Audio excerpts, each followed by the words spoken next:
Yo, yo, yo, what's going on, good people? It's your boy back in business, man. Surrender, man. And this is another episode of Herb of the Day. You ready? Let's get it. Alright, so our herb of the day is Aletris, okay? And the common name for Aletris is true unicorn root. Alright, another common name for it is stargrass. Pretty cool name. Alright, now the scientific name of Aletris is Aletris farinosa. So for any of you guys that are having some new babies out there, this is a cool baby name. I'm just going to put that out there. I love Aletris, okay? And I will say that before I did the research on Aletris, I had never heard of Aletris before. So again, I love learning about things that are new, and this is one of the great things about the Leafofvitalessentials channel, that we get to learn about not just only common herbs, but also uncommon herbs. So this was a great research herb for me. And for you guys that are wanting to see pics of the herbs, we do have pics of the herbs. All you have to do is go to our Instagram page, and that's going to be at Leafofvitalessentials INC. All right, that's Instagram at Leafofvitalessentials INC, and there we have the pics of the herb of the day as well as the content. Okay. Now, what are some of the actions that Aletris can provide for the body? Okay, it is a estrogenic. Now, estrogenic, to some of you guys that never heard anything about herbs before, you would probably figure that that meant something about estrogen, and if you did, you would be correct. All right, this herb has all things to do with the estrogen, and anytime you see this word, it basically means menopausal symptoms. Okay, so this herb is very good for menopausal symptoms. It is a stomachic. A stomachic means that this herb helps in the strengthening and the toning of the stomach. All right. It is also a anoretic. Anoretic is another word for anorexic. It is good to suppress the appetite, and it's also good for weight loss. Okay, so Aletris is a very good herb to use if you're trying to lose weight. It is a good sedative, and a sedative basically means that you need to relax, you need to be calm. People who have insomnia need a sedative so that they can rest better, go to sleep better. So this Aletris herb will be very good for that. And it's also used as a bitter tonic. You use the fresh plant and you can make your bitter tonic. And if you haven't seen the videos before, then we know that bitter tonics are always been good for digestion. Okay? All right. So now, because we have some of the actions, we can pretty much tell some of the uses. All right. And this is the unique thing about learning herbs, that when you kind of can get a feel of the actions and you know exactly what some of these actions mean, then you can know exactly what to use the herb for. Now, the uses is you use it in relaxed conditions of the womb. So if your womb is relaxing, and let's say it's got too much relaxation and is moving toward the vagina, it is what we call uterine prolapse. Well, Aletris is very good at keeping the uterus in place. All right, very good at strengthening the uterus and keeping it in place.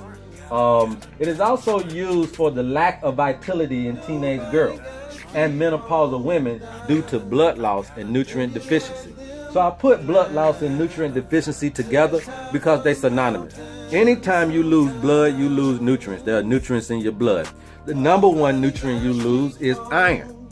So this is why this herb is very good, because it is basically helping the vitality of people who have a lack of nutrients, who feel lethargic and tired all the time. So Aletris is very good at getting the vitality back up due to your lack of iron deficiency or nutrient deficiency.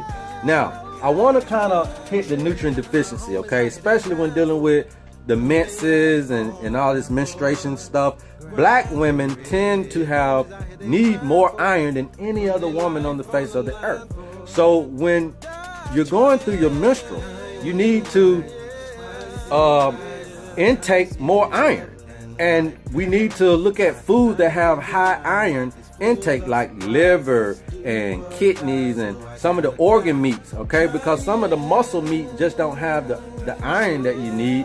And unfortunately, because of soil depletion, some of the vegetables and the fruits don't have the iron that you need. All right, so look into high iron foods, especially those that are still dealing with menses, okay?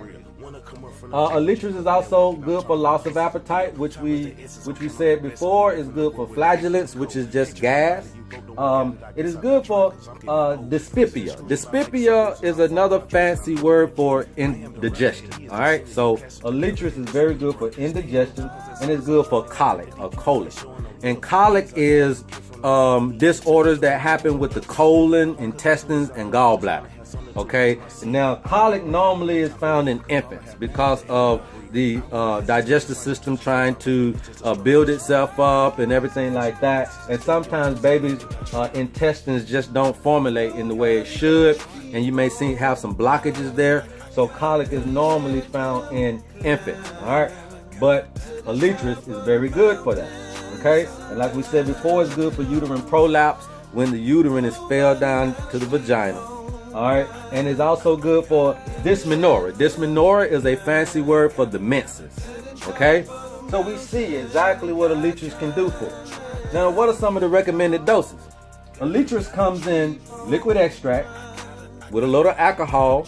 All right, and it's recommended you do about 5 to 15 drops in water. You can also get Aletris in powder form, and the recommended dose for the powder form is 0.3 to 0.6 grams.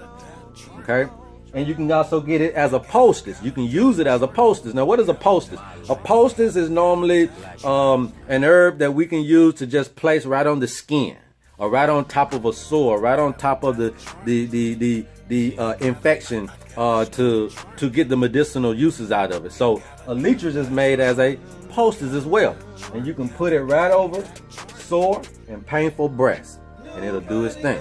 So as you can see, that Aletris is basically what I like to call should be a female herb that a lot of females should know and go to and try to figure out a little bit more about its uses and what it can do to help, especially when going through any of your menstrual issues or going through menopause itself. All right.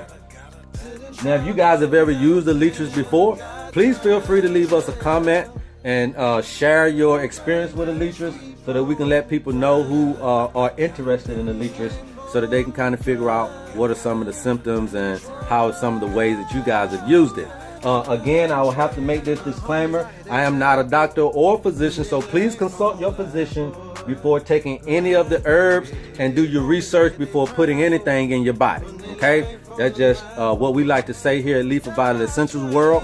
And this has been your herb of the day, and I am your boy Sir Render, and I appreciate all of you guys for all of you the liking and the sharing and the subscribing, and I just ask that you continue to spread the word. This is free herbal education at its finest, and I love you guys, and there's absolutely nothing you guys can do about it. And until next time, peace.